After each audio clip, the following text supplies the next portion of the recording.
guys, so today I'm going to talk about the worst brands in my opinion for sensitive skin types, and I certainly have sensitive skin, a lot of people do, or just people looking to avoid irritating ingredients in their cosmetics, because a lot of people can be irritated by a lot of different ingredients, but these in my opinion are the brands that are worst for sensitive skin, the ones that use the most fragrance. And I recorded this with my Patreons earlier, so I'm going to add in a few of their mentions as well, because they had some thoughts on it at the end. So I'll throw some of those in as well. So first off, the first brand that instantly came to mind, thinking of the brands that use the most fragrance and just looking at one of their newer products, which was kind of expensive, was L'Occitane.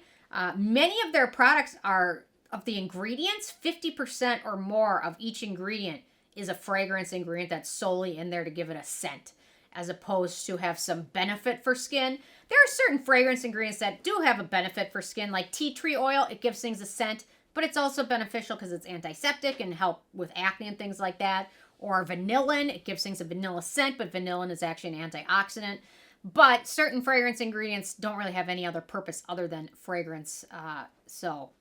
Such as, there's a lot of them. So anyway, L'Occitane uses a lot.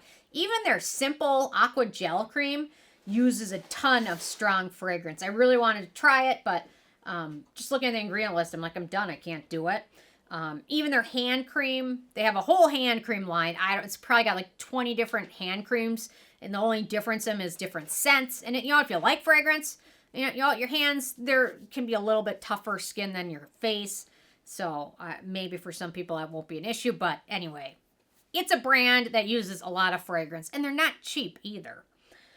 Next up, the brand that just released a $92 retinol is Dermalogica, which so many of their products use fragrance, although they do have a few products that are unscented, which is nice to see, and I wonder how well those sell compared to their ones that have a lot of strong fragrance. But they kind of market themselves as like professional grade and great for all skin types, and a lot of their products just aren't. They're too scented. Even though they do use a lot of fragrance in their stuff, most of their products, the scent is mild compared to like L'Occitane, where the scents are very strong to the point where they give me a headache. So at least Dermalogical scents are a little bit more mild. I will say, I think their biggest sellers are probably their cleanser and their exfoliant powder. Those are both unscented, along with their water gel cream, and a couple other of their products are unscented. So, and I think their cleanser and their exfoliant powder are probably two of their bigger sellers. So I kind of wonder why they just don't go fragrance free. I don't know. Although, if you ever look at people before like the pandemic started, the first thing they do when they pick up a skincare product is smell it.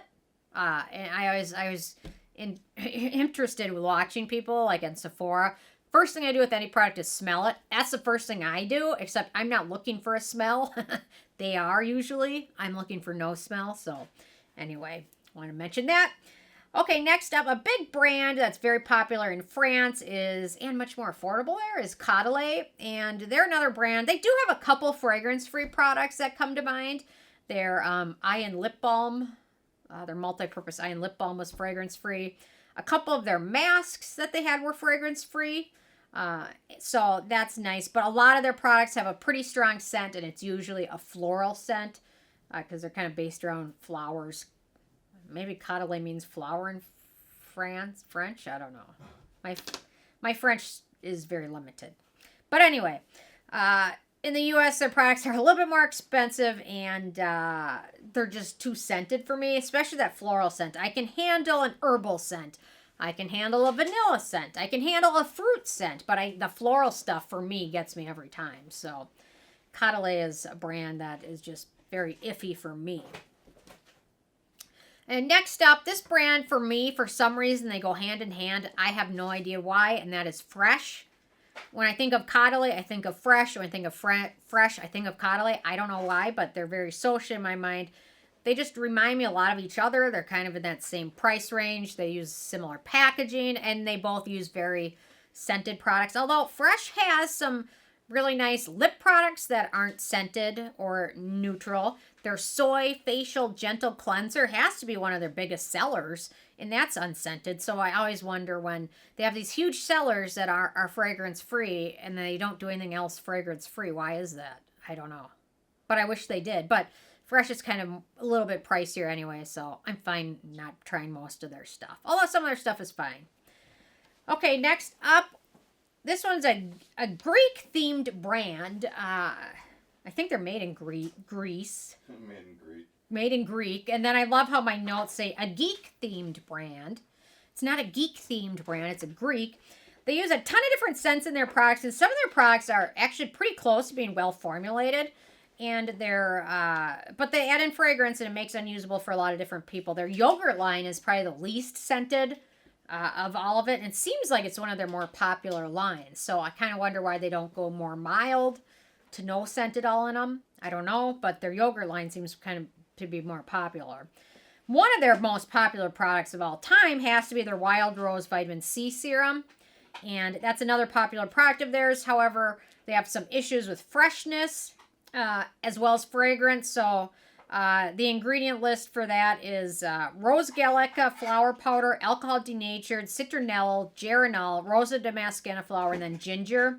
And then the vitamin C seems to have a freshness issue. Although this is a brand that gets featured in a lot of different boxes, beauty boxes. So, and that Wild Rose Vitamin C Serum seems to be one of them that pops up from time to time. So I almost wonder what's the story with it. Is it old stock? Is it bad? Is it anyway?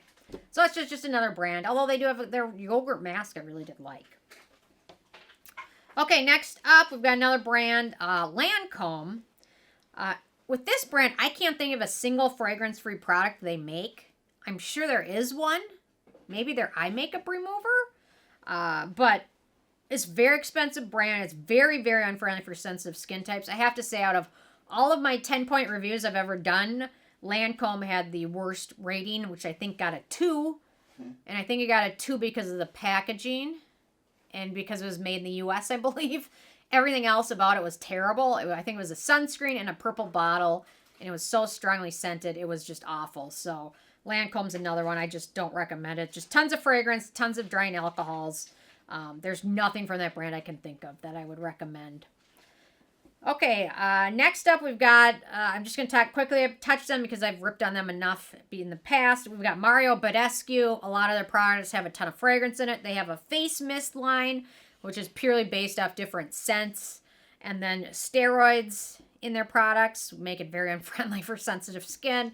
Especially with that steroid withdrawal, when people go through that, it's like years-long process. So you just don't stop putting hydrocortisone on your face every day for years. Or stronger types of steroids, and then just stop. It's a process, and it's amazing how complicated it is. A few other ones my Patreons mentioned instantly were Tata Harper, which their fragrance-free little line there was not very friendly for sensitive skin, even though they kind of market it that way.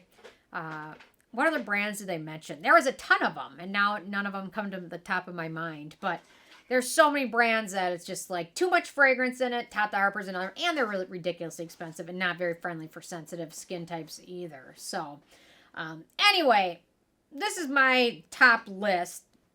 I probably could have made 5 videos about this because there's just so many brands that aren't very friendly for sensitive skin, but I like to focus more on the ones that are friendly and talk about those. So, anyway, this is more of just a, hey, if you're having skin issues, are you using some of these brands? Maybe could be the reason why. So anyway, interested in your guys' comments. If you have thoughts on what brands you think aren't sensitive skin friendly, leave a comment. Love hearing from you guys, and stay tuned for more tomorrow. Thank you so much.